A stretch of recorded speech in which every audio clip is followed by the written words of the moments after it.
Assalamualaikum warahmatullahi wabarakatuh. Halo semuanya, saya Dana Bukit Setiawan dari KKN 166.9 Surabaya. Kali ini saya akan membahas materi yang ketiga, yaitu tentang kondisi ekonomi pada sektor UMKM dalam pandemi COVID-19 di 2021 ini.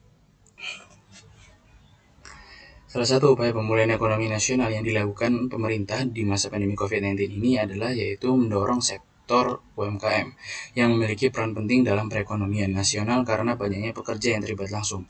Apalagi jumlah UMKM di Indonesia mencapai 64,19 juta. Dengan komposisi usaha mikro dan kecil atau bisa disingkat dengan UMK sangat dominan, yakni 4,13 juta dari keseluruhan sektor usaha. Kelompok ini pula yang merasakan imbas negatif dari pandemi COVID-19. Dalam situasi krisis ekonomi seperti ini, sektor UMKM sangat perlu perhatian khusus dari pemerintah karena merupakan penyumbang terbesar terhadap PDB dan dapat menjadi andalan dalam penyerapan tenaga kerja, substitusi produksi barang konsumsi atau setengah jadi. Apalagi di tengah sentimen positif bahwa kondisi perekonomian tahun ini akan membaik, membuat sektor UMKM harus bisa memanfaatkan momentum pertumbuhan ekonomi saat ini agar dapat pulih.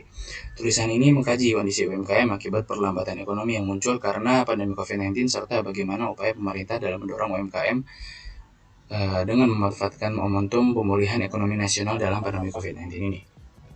Asisten Deputi Koperasi dan UMKM Kementerian Perekonomian Iwan Faidi mengungkapkan, pemerintah menerapkan mekanisme insentif program ini dengan konsep subsidi bunga. Subsidi bunga itu adalah bagian bunga yang menjadi beban pemerintah sebesar selisih antara tingkat bunga yang diterima oleh penyalur kredit atau pembiayaan dengan tingkat bunga yang dibebankan kepada debiturnya.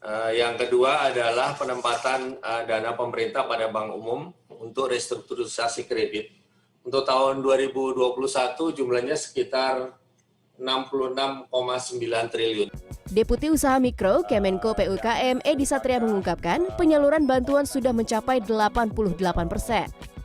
Sejak diputuskan oleh KPCPEN tanggal 1 Maret lalu, memang benar sekali direncanakan 12,8 juta penerima yang merupakan kombinasi ya antara penerima yang lama dengan penerima baru.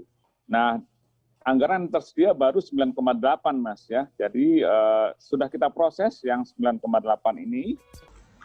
Hasil survei dari beberapa lembaga seperti BPS, Bappenas, dan World Bank menunjukkan bahwa pandemi ini menyebabkan banyak UMKM kesulitan melunasi pinjaman serta membayar tagihan listrik, gas, dan gaji karyawan. Bahkan beberapa di antaranya terpaksa harus sampai melakukan PHK. Dewi Hartati mengisahkan kondisinya. Ibu dua anak ini adalah satu dari ratusan ribu pekerja informal yang mengalami pemutusan hubungan kerja atau PHK akibat pandemi corona. Sebulan sudah ia menganggur, hanya bertahan dengan sisa gaji yang tak seberapa. Saya juga bingung mau cerita gimana, soalnya kan itu cuma ada sisa gaji saya aja, itu dibuat makan sehari-hari bapak saya sama anak saya juga. Terus ya untungnya ada bantuan kayak ngasih sembako gitu, ya bisa buat nutupin makan gitu. Kendala yang dialami UMKM antara lain sulitnya memperoleh bahan baku, permodalan, pelanggan menurun, distribusi, dan produksi terhambat.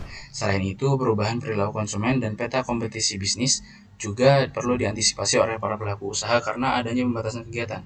Konsumen lebih banyak melakukan aktivitas di rumah dengan memanfaatkan teknologi digital.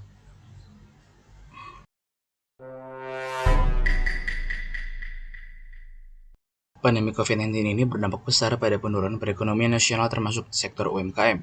Namun, seiring menurunnya jumlah penularan COVID-19 ini dan berjalannya program vaksinasi menumbuhkan optimisme sektor UMKM dapat pulih pada tahun 2021 ini. Pemerintah sejak 2020 mengeluarkan berbagai kebijakan dalam mendukung pemulihan sektor UMKM, antara lain penyaluran PEN bagi sektor UMKM, program Gernas BBI, program vaksinasi, restrukturisasi kredit, dan rencana pembentukan holding BUMN Ultramikro.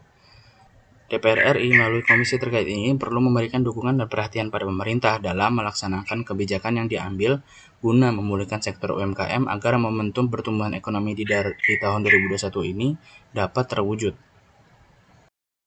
Terima kasih yang sudah menonton video ini dari awal sampai akhir. Semoga kalian menyukai konten yang lagi saya bahas. Jangan lupa cuci tangan, jaga kebersihan, dan jaga jarak, dan tetap pakai masker. Like jika kalian suka dengan video ini, dislike jika kalian tidak suka dengan video ini. Sampai jumpa di konten selanjutnya. Terima kasih. Wassalamualaikum warahmatullahi wabarakatuh. Though I said goodbye and baby you said it too, but when I touch you